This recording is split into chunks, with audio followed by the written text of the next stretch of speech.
What's up, nerds? It's your boy. I really gotta stop saying that. It's a stupid intro. Hello and welcome. It is I, the OGGM, your guide to all the tabletop role-playing game news, weather, sports, and general internet nonsense. It's 11 o'clock. It's the 24th day of March 2022. It's 65 degrees and frickin' freezing. I am mostly moved into my new place. Unfortunately, my new place is just as cold as my old place. So hopefully we can find a way to fix that. What's going on since yesterday? Obviously, the number one news is still Journey to the Radiant Citadel. Wizards of the Coast, brand new, yet not new campaign setting. That is going to be, I guess, the new cornerstone for the direction Wizards of the Coast is going with its multi-dimensional, world-agnostic mindset for the future of 5th edition. Which, you know what? There's a lot I can say about this. So, trigger warning. Before we go any further, trigger warning. I'm going to be discussing Expedition to the Earthreal Plane.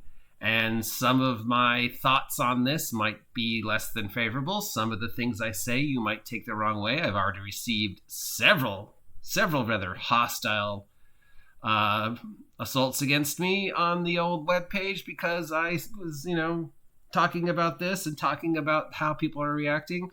There's a lot of negative reaction. There's a lot of positive reaction. And then there's the few who are in the middle who are just like, I don't care.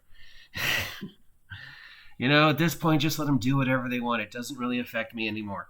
Other than, of course, the whole cancel culture war. But, okay. So, going forward, Journey to the Radiant Citadel. 1, this is not a new setting. Okay? The idea of a multi-dimensional Nexus city is extremely old. I know people are going Planescape, but actually it predates Planescape. It goes all the way back to like Thieves' World and Tales of the Floating Vagabond and City State of the Invincible Overlord and other places. I mean, the idea of a multi-dimensional Crossroads as a campaign setting / home is not new. We just associate it with Planescape, but there were other companies who did the same thing before Planescape, and there are other companies who did the same thing after Planescape. There's several companies who have made this type of setting for 5e and OSR before this ever came out. Is this what we wanted? No, I think we all kind of wanted Spelljammer, and we've been promised Spelljammer for like 4 years, but instead we got Planescape Lite. But no, this is not a new setting. This is an old setting, old idea that has been reskinned for today's audience, whoever today's audience is. Okay, so that's 1. 2, on paper, Expedition to the Earthreal Castle is the perfect setting for the 5e Wizards of the Coast thinks we want to play. By giving us a multi-dimensional Nexus city, it allows you to say yes to everything. If somebody shows up at your game and wants to play one of these rabbit people from Witchlight, you can be like, sure, you can have a rabbit person. If somebody shows up at your game and wants to play whatever the fuck this is, yeah, you can play that. If somebody shows up at your game and wants to play a Minotaur, yep. This guy, sure. Whatever's going on over here, sure. Over here, this guy, yeah, sure. If you want to open up a store that's got, I guess, magical neon signs, yeah, great. This is a multi-dimensional Nexus city, so it gives you the perfect opportunity to play your blue-skinned, whatever, cupcake seller and be like, yeah, okay. If that's what you want to run, and if that's the direction that 5e wants to go, then this is the perfect idea for a setting for 5e. It fits everything Wizards of the Coast thinks we want from 5th edition as of now. Whether we actually do want that or not isn't the point. Wizards of the Coast thinks we want it. Also, you'll notice even though I moved, I'm still not using a camera because my computer's camera still sucks. And the good camera still doesn't really fit on the computer, so there's no real reason to use it. I mean, I have it, but I need whatever. It's a project. I'll work on it. I gotta fix this garden first. All right, so yeah, unfortunately, great idea for a setting, but as usual with Wizards of the Coast, they have just gone about it in the worst possible way. Now, we don't have any actual details yet. We have multiple articles written about it, multiple commentary, multiple talking about it, at least 4 other posts about this since it was announced yesterday. But we still don't know a lot about what's going on with it. We just know the general idea that it's a dimensional nexus. It's similar to this is basically Tales from the Yawning Portal all over again, and Saltmarsh all over again, and Canfdelkeep all over again. It gives you a central nexus from which you can follow various adventures of various levels, and you get to, as opposed to Tales from the Yawning Portal, where or Canfdelkeep or Saltmarsh, your way to get to the other adventures is either the adventures are going to be around in this city, or you're going to go through one of the dimensional gates and go to wherever, whether that setting be Dark Sun or Mistaka or the Flat World or the Hollow World or Freeport or your own home game. Getting to that in a second. So that is there, and you can do that, and that's great. And hopefully they will support that. Now, 3, how do you run games in this city? I mean, a city-based campaign, whether it be on the ethereal plane or on an ocean or in a mountain or whatever, sort of is like, yeah, you can do that, and you could have first-level characters here. But remember, if this is a city-based campaign, then there's going to be conflict. It doesn't have to always be combat conflict, but if you want to have a city campaign going for a long period of time, there's got to be more things for them to do than just shop and try and seduce shopkeepers. Unless, of course, that's what it is, because that's what Wizards of the Coast thinks we want. But apparently, based upon the reactions to Strixhaven, no, it turns out that is not, in fact, what we want, despite Wizards of the Coast's thinking. So they're saying that this city is a utopia. It's perfect. It's perfectly safe. Nothing bad will happen to you. Well, then it's not really a hub for adventures. It's just a kindergarten. And, the presentation of a utopia usually is not as perfect as people think. For the world is hollow and I have touched the sky. 4, Wizards of the Coast acknowledges your own worlds. This is huge. I don't think people realize how huge their little statement in there. And it's an Easter egg of a statement because you could literally miss it. But basically, Wizards of the Coast is refocusing that there is no canon, which means by acknowledging that we have our own worlds that might not be the Forgotten Realms or might not be Greyhawk, we can therefore establish the worlds that are specific to our world, which means while we can say yes to everything in Radiant Citadel, if somebody shows up in my world with something that I have said is not in my world, like guns, I can say no. And if they say, but Wizards of the Coast says, I can say no. My world says so right there. So that's huge. That's huge for individual designers, and that's huge for the 5e crowd that are upset with 5e. And yes, there are 5e players who do not like the direction 5e is going. Since the beginning of 2022, I've spoken to at least 15, 20 5e players, multiple conversations, both face-to-face and via the web, and the general consensus is, no, this is not what we wanted. We do not like this direction. This is not who I want to play. This is not the world I want to play in. So I don't know what that means, but that's there. All right.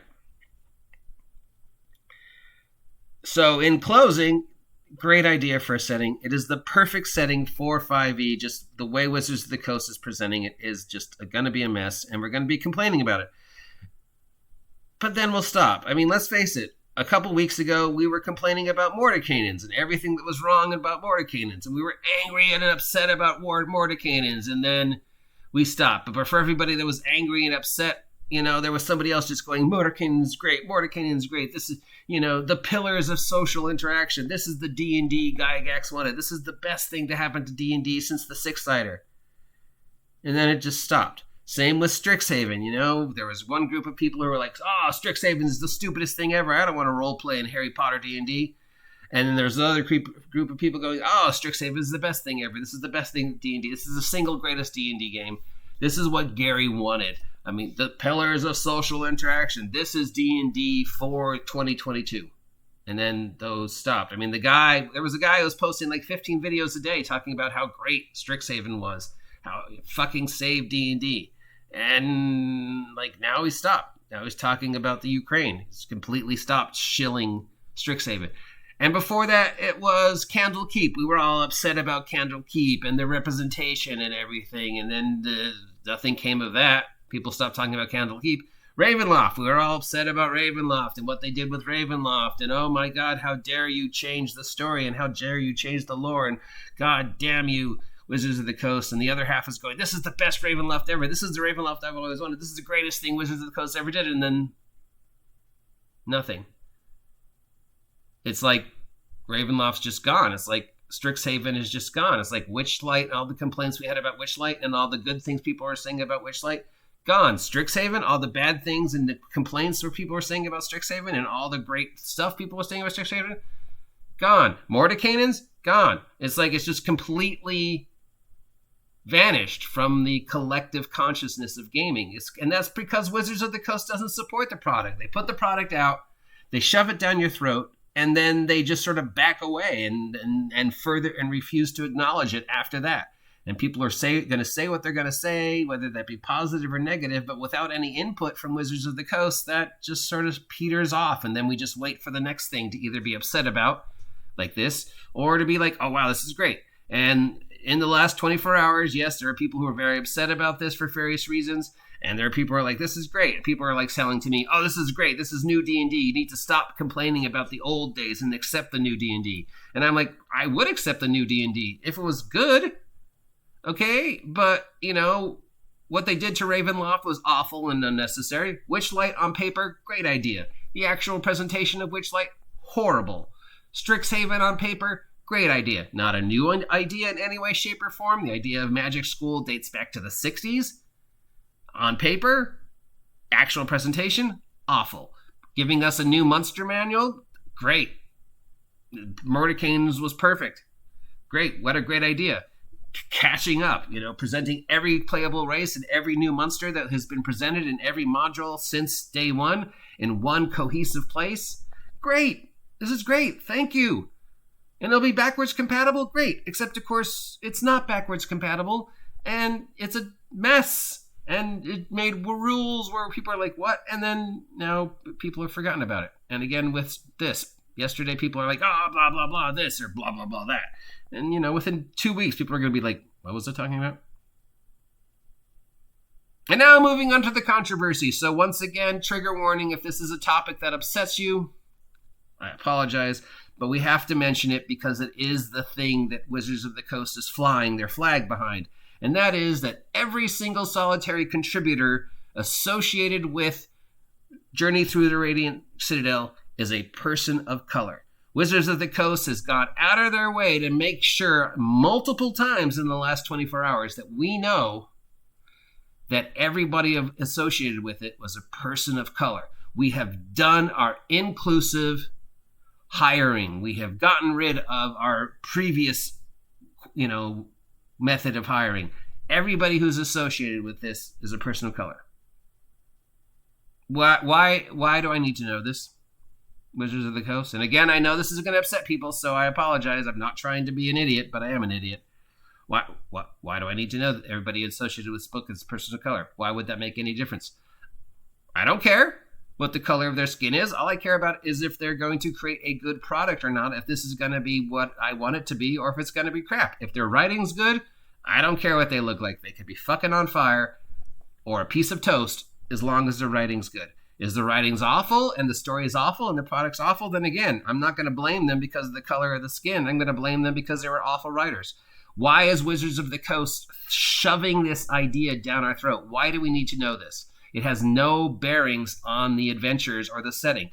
Nobody that worked on this product, well, at least I'm 90% sure that nobody on this product is from the ethereal plane or is from another universe. So unless Wizards of the Coast has somebody who actually is from the ethereal plane or has somebody working on for their staff that is from another universe, like somehow they've got one of the Peter Parkers or Doctor Strange or the Doctor or Hannibal King or whoever working for them, I don't care. The color of your skin has nothing to do with the product. Now, if this was like GURPS Martial Arts, then I'd want to know that you actually interviewed and spoke to martial arts. If this was a book about, I don't know, Mythic Greenland, then yeah, I would assume you spoke to somebody who is an expert on Mythic Greenland, and maybe somebody who was from Greenland and knows what it was like growing up in Greenland. You know, part of the reason Tales from the Loop works so well is because it was written by somebody who actually went through 80s in Sweden. GURPS Martial Arts and Ninjas and Super Spies works because they were written, play tested, and consulted on by martial artists. World Martial Artist Hall of Fame member TJ Storm helped me write GURPS Martial Arts, so I can say I had some level of expertise. But I don't care that they're that you got all people of color. I don't need to know, because unless one of those people's from the ethereal plane, I'm not going to judge them on the color of their skin. I'm going to judge them on their ability to write good adventures and good product. And if it's a good product, great. It's not going to be because of the color of their skin. It's because they're a good creator. If the product sucks, then again, it's not because of the color of their skin. It's because they're a sucky creator. Now, this is what's known as diversity hiring. It's reverse racism. And I know this is going to get people upset, but by repeatedly telling us, forcing this, making sure that we know that we only hired people of color, that's a diversity hire. You know, that's like saying, well, I'm not transgender, but I know somebody who is, so I can talk about it. I'm not a person of color, but I know somebody who is because I hired one. So we're doing everything that we're supposed to be doing. And I understand the intent, Wizards of the Coast. I understand the intent, but you got to look at it for what it is. You got to call a sandwich here. It's a diversity hiring. You only hired them because they were people of color. At least that is what you are projecting. Doesn't matter if that's what actually happened. I mean, you could have somehow managed to find 15 creators who were people of color who are also amazing science fiction, fantasy, D&D writers, and just coincidentally, but you're going out of your way to say these are people of color, which is diversity hiring. Now, and again, no one cares unless one of the people you hired is from the ethereal plane. So all you're doing is continuing to spiral yourself into this ball of negativeness. And there is a lot of negativity about that. And there's a lot of negativity about that statement. A lot of people find it disgusting. It is basically reverse racism. We hired nothing but people of color. All my staff is black people, I assure you. I mean, that's just as racist as, whatever. I know Wizards of the Coast doesn't think it is. I know Wizards of the Coast's intent was not to do this, but it is. And that's the way it's going to be perceived. But there's also people who think this is a great idea. And I've received several angry comments over the past 48 hours because I was less than favorable of my review. And you know what? Again, this is a great idea for a setting. But then so was Witchlight. I think, much like Iron Kingdoms, I think this is this is the perfect setting for 5th edition, the way Wizards of the Coast wants us to play, thinks we want to play 5e. I think we don't want to play 5e. If you've spoken to any 5e players, they're like, nope. But this is what Wizards of the Coast think, and the way the system is written as of today, this is the perfect setting. I would also say Iron Kingdoms is one of the perfect settings for it. And so, again, it's good intent done badly. Now, great, you found a bunch of creative individuals who are excellent writers who happen to be people of color. Or maybe they're crappy writers. I don't know. I haven't seen anything on the actual writing yet. The only thing people are talking about is it's people of color. But that shouldn't be the flag. The flag should be they are all amazing creators who just happen to be. Not these are a bunch of people who also happen to write for us. So that's just gonna stab you in the back, Wizards of the Coast. I know you were trying to do something good, but it came out as with most of your stuff. At least I think it was good. Maybe you weren't trying to do anything good. Maybe you were just sticking us and going, screw you. I don't know. I don't know what goes through the mind of Wizards of the Coast. Like I always say, everything Wizards of the Coast does makes sense on paper. It just doesn't make sense in reality. So yeah, in closing, what are my thoughts about this? 1, it's not a new setting. 2, it's a great idea for a setting. 3, I don't care about the color of your skin. 4, in 4 weeks, we're going to forget about this anyways. 5, no matter what Wizards of the Coast does at this point in time, and I am not giving them any sympathy whatsoever. They dug their own hole. But let's face it, they can't win. They can't win anymore. There's no way they can live up to the expectations. Everything they make is going to be received with negative views by the older legacy players, by the OSR players, by players, like myself, who are just like going at this going, oh my God, why? And the 5e players are more and more going, this is not what I want. There's a reason why Pathfinder jumped to number 2. And it ain't because it's a great game. It's because 5e players are jumping ship, and that's the next closest thing. And the Twitter woke crowd is going to be angry at something. They're going to be offended by the comment about, the experience of people in the South or something. They're going to find something wrong with it, even if they don't actually read it. And part of the problem is none of them actually, a lot of these people don't play. They're just looking to attack D&D because it's something they can detect and destroy. And right now it's this. So what is the future for this product? If Wizards of the Coast pushes it, great. This should be the new core starting place for 5e going forward. This should be the Waterdeep of 2022. And if I were to start a 5e campaign, I would probably base it loosely around this idea. Whether I would take, all my previous city adventures that I've done with Freeport and just sort of upgrade them to the Radiant Citadel, though that is a really stupid name. Or run it as written and just ignore all the stupid stuff. If I was going to run 5e at my friendly local game store, that's Dreamworld Collectibles here in Ventura, California, I would definitely use this setting. It's the perfect setting for 5e. Otherwise, I'd just, run what I always run, and just if somebody comes up and says, I want to play X, and I've already established X isn't in my game, I'd go no, which is why Session 0 is so important. So if Wizards of the Coast supports this, great. If it doesn't, if it ends up like Strixhaven and Mordecaians and Witchlight, and within 4 weeks we've completely forgot about it, really, when was the last time you saw a video about Strixhaven? Then it's just going to be another, and then there'll be something else we're upset about that Wizards of the Coast done. So yeah, Wizards of the Coast can't win. Think about it. Really, think about it. When was the last time, 2 weeks ago we were all upset about Mordecaians. Now it's like, what? A couple months ago we were all upset about Canfdelkeep. Now it's like, what? Anyways, that's the news for today. If you appreciate my content, let me know. If you don't appreciate the content, let me know. Have a great day. I'm going to have some lunch. Until next time, I am your guide to all the tabletop role-playing game news, weather, sports, general internet nonsense, and occasionally controversy. If anything I said in this video upset you in any ways, A, I apologize. B, you should be used to my snarky content by now. And C, I don't care. See ya!